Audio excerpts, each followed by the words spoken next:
Halo teman-teman semua, balik lagi di channel gua.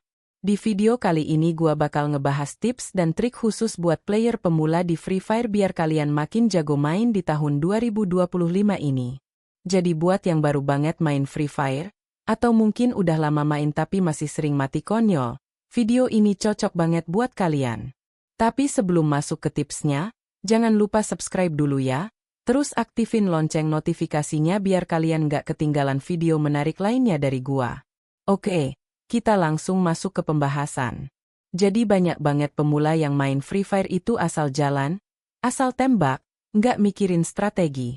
Padahal kunci dari game ini bukan cuma soal nembak, tapi juga gimana cara kalian membaca situasi, tahu posisi musuh, dan ngambil keputusan cepat di medan pertempuran.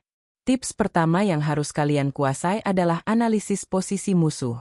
Ini kelihatannya sederhana, tapi banyak banget yang masih nggak peka. Player pemula biasanya cuma bisa tahu posisi musuh kalau benar-benar kelihatan di depan mata atau nongol di map. Padahal sebenarnya, kalian bisa tahu posisi musuh dari step, alias suara langkah kaki. Nah, makanya headset itu penting banget. Kalau kalian belum punya headset gaming yang mahal, tenang aja, pakai headset biasa pun udah cukup ngebantu banget. Selain dari step, kalian juga bisa manfaatin skill karakter atau pet. Misalnya, Moko yang bisa nandain musuh, Otho yang bisa kasih info posisi musuh setelah ngekill, atau pet yang bisa bantu deteksi musuh. Tapi saran gua, jangan terlalu bergantung sama skill. Kobala lada telinga kalian biar terbiasa dengan step.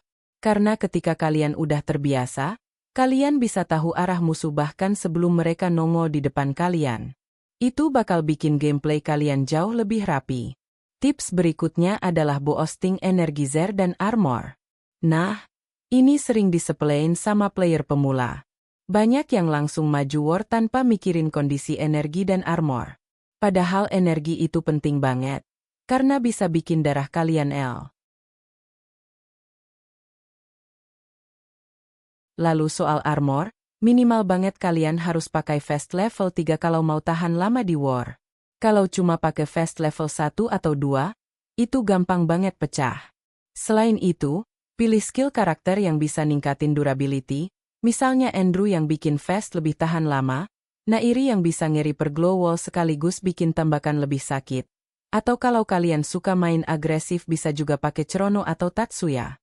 Intinya, jangan pernah remehkan armor, karena armor itu nyawa kedua kalian. Tips selanjutnya adalah biasain scanning kondisi sekitar pas lagi war. Maksudnya gimana? Jadi gini, kalau kalian lagi tembak-tembakan, jangan cuma fokus sama musuh di depan aja. Sesekali lompat, gerakin kamera ke kiri dan kanan buat ngecek sekitar. Karena sering banget, pas kalian lagi fokus nembak, ada musuh lain yang datang dari samping atau belakang. Nah, dengan scanning, kalian bisa ngantisipasi flank dari musuh. Tips keempat, kita bahas soal senjata jarak dekat. Ini penting banget karena di Free Fire, war jarak dekat itu sering banget kejadian. Banyak pemula yang salah pilih senjata atau nggak ngerti cara makainya. Misalnya shotgun, sekarang shotgun harus benar-benar nempel biar damage maksimal. Karena jarak tembaknya udah banyak di nerf, kalau agak jauh dikit aja, damagenya kecil banget. Jadi kalau kalian pakai shotgun, usahain main barbar masuk rumah atau pojokan. Berbeda dengan semoga kayak MP40, Thompson, atau P90.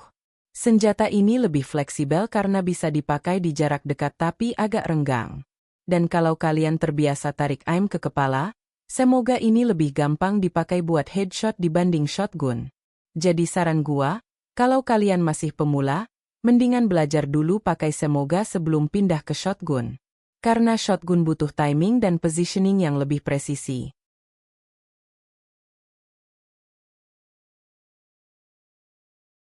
Tips selanjutnya, jangan pernah diam setelah nembak. Nah, ini juga kesalahan klasik pemula. Mereka sering banget langsung berhenti setelah tembak, berdiri di tempat, dan jadi sasaran empuk. Padahal setelah kalian nembak, usahain langsung bergerak, entah itu strafe kiri kanan, lompat, atau pasang glow wall. Dengan begitu, musuh bakal lebih susah buat ngarahin headshot ke kalian. Ingat, Free Fire itu bukan cuma soal nembak, tapi juga soal gimana cara kalian ngindarin tembakan musuh. Selain itu, kalian juga harus bisa nutup sudut tembakan musuh. Caranya gampang, bisa pakai glow wall, bisa pakai skill karakter kayak Chrono atau Tatsuya, atau bisa juga manfaatin obstacle sekitar kayak tembok, batu, atau tiang. Intinya, jangan pernah kasih musuh sudut tembak yang gampang. Kalau kalian main di tempat terbuka tanpa cover, itu sama aja bunuh diri. Jadi biasain carry cover sebelum nembak. Tips terakhir adalah latih refleks biar nggak panik. Nah, ini penting banget buat pemula. Kadang pas lagi asik loot, tiba-tiba ada musuh nyergap, dan kebanyakan pemula langsung panik, grogi, terus salah pencet tombol. Hasilnya ya mati konyol. Padahal kalau kalian tetap tenang, sebenarnya masih ada banyak cara buat selamat. Misalnya, kalau musuh tiba-tiba muncul, kalian bisa langsung pasang glow wall, lari pakai skill Tatsuya, aktifin Chrono biar dapat shield, atau kabur dulu ke rumah terdekat buat cari posisi yang lebih enak. Intinya, jangan biarin panik nguasain kalian. Panik itu wajar, tapi kalau kebiasaan, gameplay kalian bakal berantakan terus. Nah, itu dia beberapa tips penting buat player pemula di Free Fire tahun 2025 ini. Kalau kalian bisa nguasain hal-hal dasar kayak gini, gua yakin skill kalian bakal naik level, dan gak bakal gampang mati sia-sia lagi. Oke, segitu dulu video kali ini. Jangan lupa klik tombol subscribe dan nyalain loncengnya biar kalian gak ketinggalan update video terbaru. Kalau kalian suka dengan tips ini, kasih like.